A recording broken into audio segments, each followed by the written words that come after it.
Okay, to start this video off, I just want to say I do not align with any political side. Let me center myself. And I think I can just put more nuance into this situation.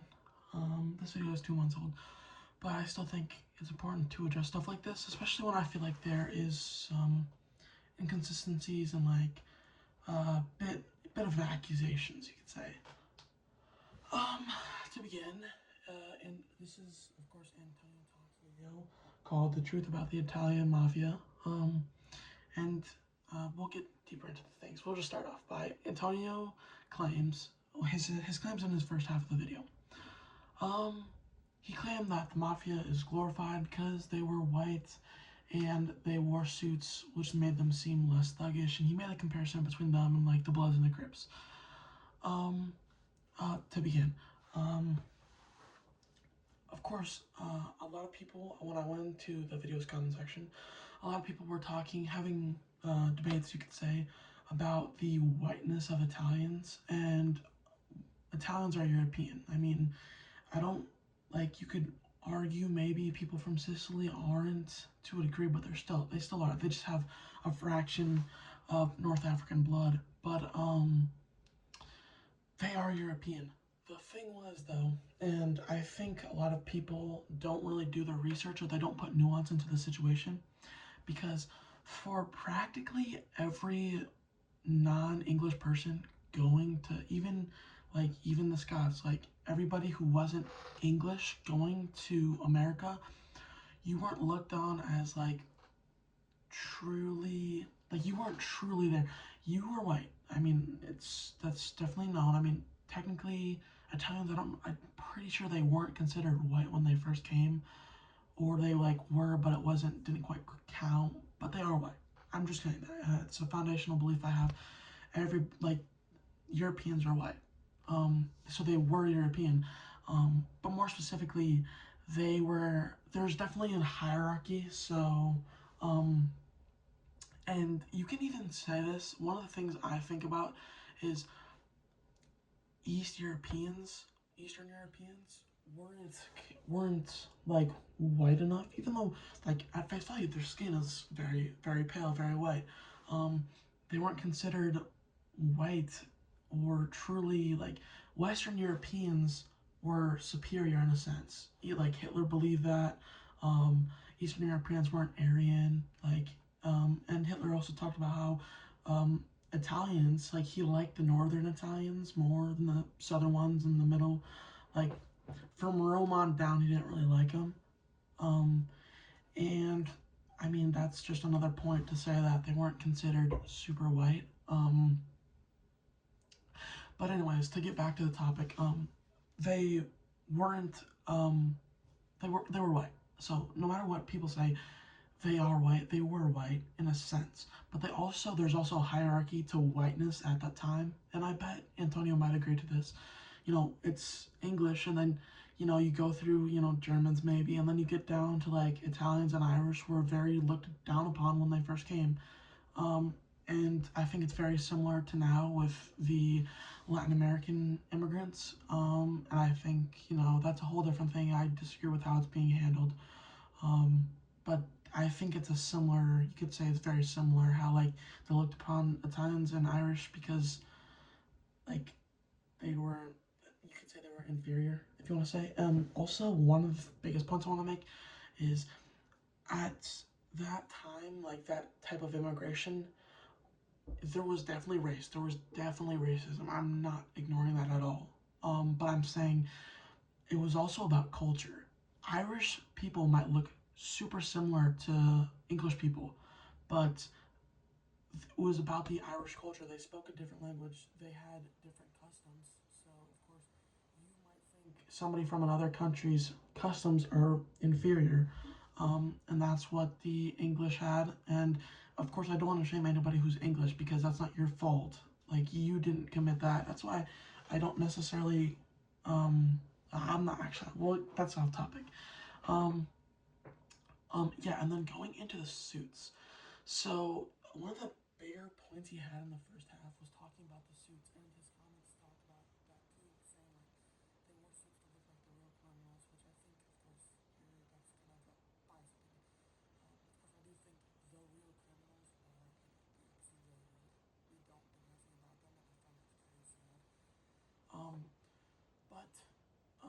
the simple truth is they wore suits to look like businessmen. It was also flashy. When you have a $2,000 suit on, you're a rich guy, you're showing off. That's the whole point.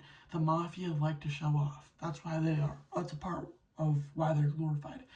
Um, but they wore suits to look like businessmen, so they looked, you know, how would I put this? Like higher in a sense. Like they wore suits to look legit. You know, yeah, to look legit. And also, again, that was just at the time. Like you didn't wear. Like he talked about how about hoodies or something, and how whatever. I mean, you could say the fashion has changed, but suits.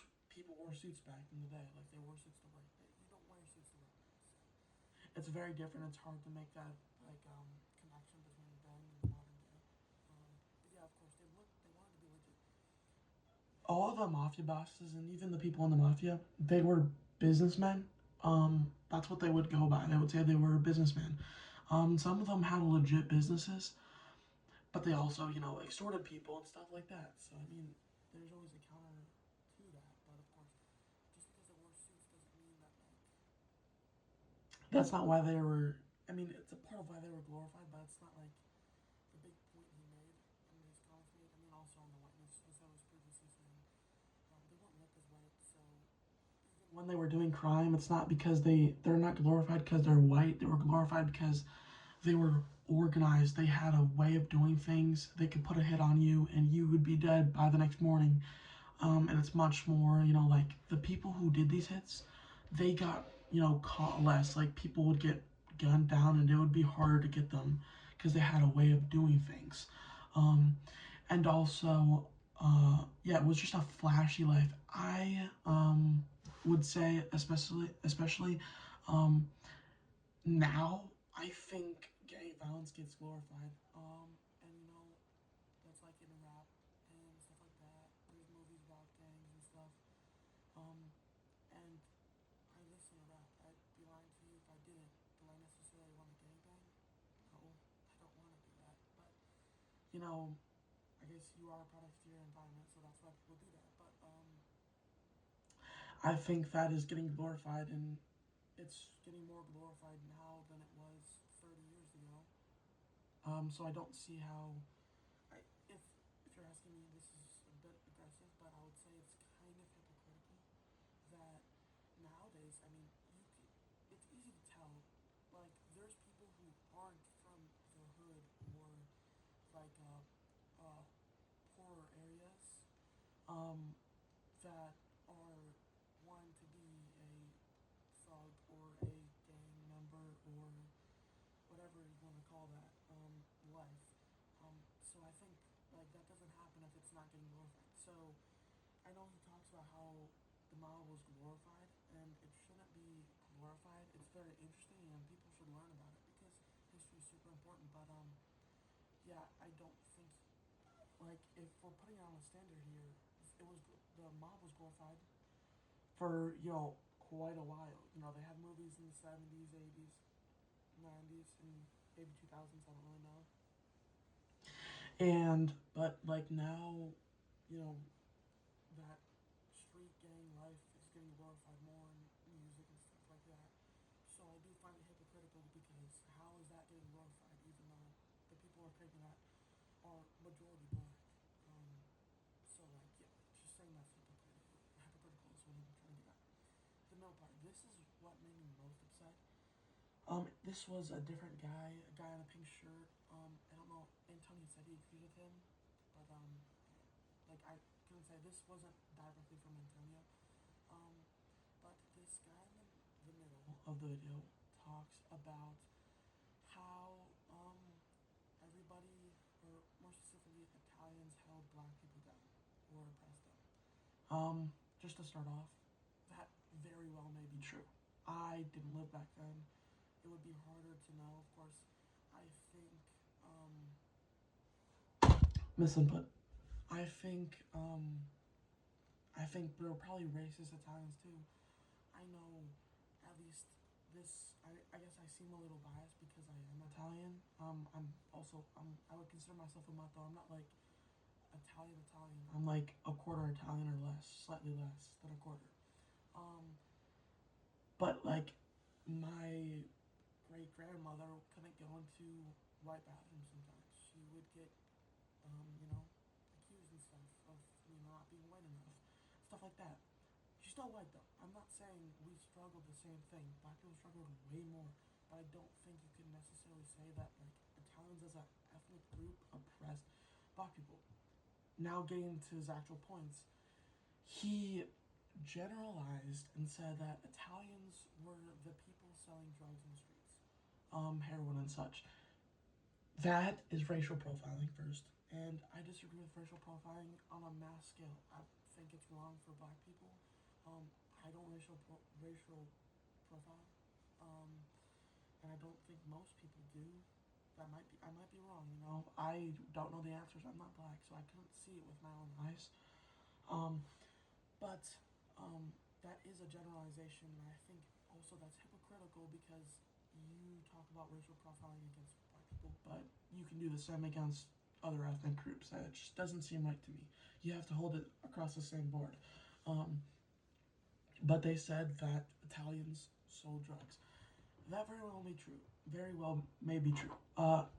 On the lower end, like maybe just your normal street criminal that sold drugs may be Italian. I don't know where he gets his evidence for this from. I think it's kind of an accusation, especially since I think they're referencing is the mafia selling drugs, and if we get into that, drugs. This is just a widely known fact. Drugs were a big no-no in the mafia because one, drugs get people to talk, and also, drugs you get really high sentencings in prison. You would be there for a long time. When drugs first started to explode, you can ask people from the mafia. You can do the research. Drugs were frowned upon in the mafia, and but to get to my next point, that wasn't the case in all scenarios. So I'm very well sure that the mafia was selling drugs, just not in a mass scale like they accused Italians of doing.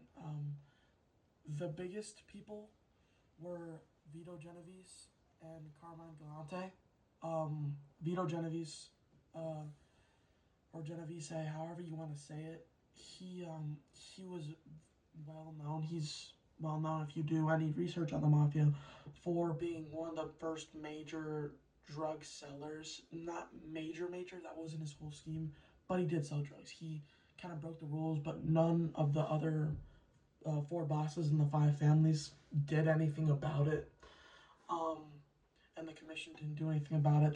There's nothing that they could really do about it because he was at the time the strongest boss. Carmine Galante, I don't know a lot about him, but from the research I've done, he was also partially involved in that drug trade. Um, and also some say Gotti as well. And I do think Gotti, because Gotti went out of the norm. His former boss, I'm forgetting the name, was big on no drugs, and that this was like in the 70s and 80s. Gotti killed that guy, of course. That's why the mafia should be idolized, because if you're a boss, you're gonna get killed. It was common. There are very few that didn't get killed. But yeah, some say he did as well. So yeah, what I think they're referencing, I think there might be a failure on research, is that you're talking about the Sicilian mafia in Sicily. Um, they were big, and they are uh, big into drugs and like this drug trade. They had pipelines from all over the world connected to each other, from Europe to America to South America. There was a bunch of heroin and stuff like that being traded back and forth. Um, I just remember going back to Carmine Galante. He had a pipeline from Montreal to the U.S. of heroin, I think. Sorry, I just forgot that, but I just remembered. Going back to the Sicilian Mafia, the Sicilian Mafia from mainland Sicily, the Mafia, the Italian mob is what people call it. It is Sicilian based. But the Sicilian mob in the U.S., or the Italian mob, were the people who were not big on drugs. The Sicilians, on the other hand, in mainland Sicily, or not mainland Sicily, but the island of Sicily, they were very, very big drug dealers. So I think that might be what he gets his accusations from. Like Lucky Luciano, he started he worked in a drug pipeline in the 50s because he was banned from the U.S. Yeah, the mainland Sicilians sold a lot of drugs, so, and they do today because there's not a lot of strength they have over there um, against the mob. The mob really runs the entirety of southern Italy. Um, yeah, I think that might be the misconception that the guy in the pink shirt has. Um, so I, of course, that would be my counter to that. Getting to the last part. I think they most definitely glorify that life in the modern day, and I simply attribute that to the flashiness of the life. Um, it was the fast life. You're in the mob. You're making bank. You're earning a lot of money. You're getting women. You can do whatever you want. Really, there's nothing really holding you back because the mafia was so entrenched in Italy and they had such a way of doing things that it was hard for the FBI to catch them.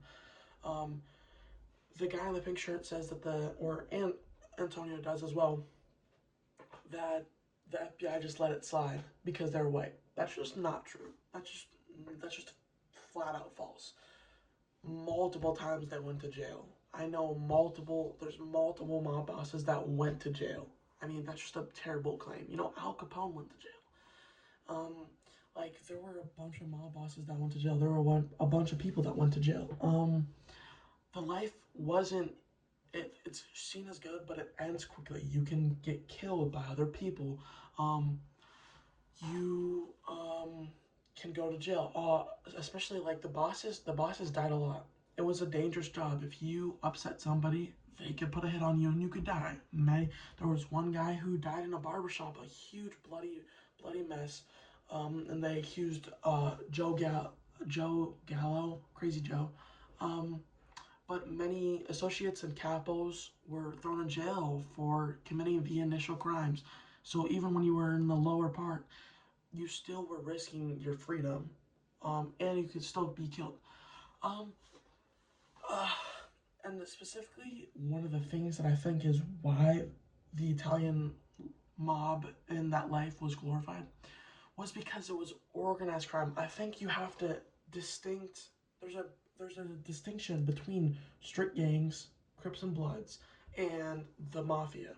Um, I know they talked about this a little bit in the video, but um, the Crips and Bloods were initially very organized. They were like a mob when they initially came out. They were they were created as in like a protection from jumpings and like robbing people like the other. That's why people say the Crips and the Bloods are rivals. In the modern day, you could shoot up somebody who's still a Crip. There's not really an organization to it. In the mafia, you had to talk to the commission to put out a hit, or to be like allowed by the commission. Now, the Gallo crew didn't do that, and that's why they were in a huge war for a few years against the entire commission in southern Brooklyn. But you had to do so many steps to kill people. There were a bunch of people who were killed, but you had to do so many steps. For street gangs, you can just get in your car and shoot somebody. There's not an organization to it. And that's why I think it's more glorified. It was more glorified, but now street gangs are glorified. I'm not like doubting that. And then lastly, this is just like a major thing I have over the entire video. Black people have like the oppression of black people has nothing to do with the mob, and that's what I'm really trying to get at in this video, is that I don't see the connection between the mob being glorified because of, or just the mob being glorified in general, and race. It has nothing to do with race. Um, like, think about this. Think about all those biker gangs out there. They aren't nearly as glorified as much as the mob are. And they're white. They could be considered even more white because they're like English, Aryan, however you want to say that. they are white, but they aren't glorified as much. It's because it's the life, not the race. That's what I'm trying to get at. I just don't get how the oppression of black people has anything to do with the mob. So that's really what I want to get at in this video. Yeah, thanks.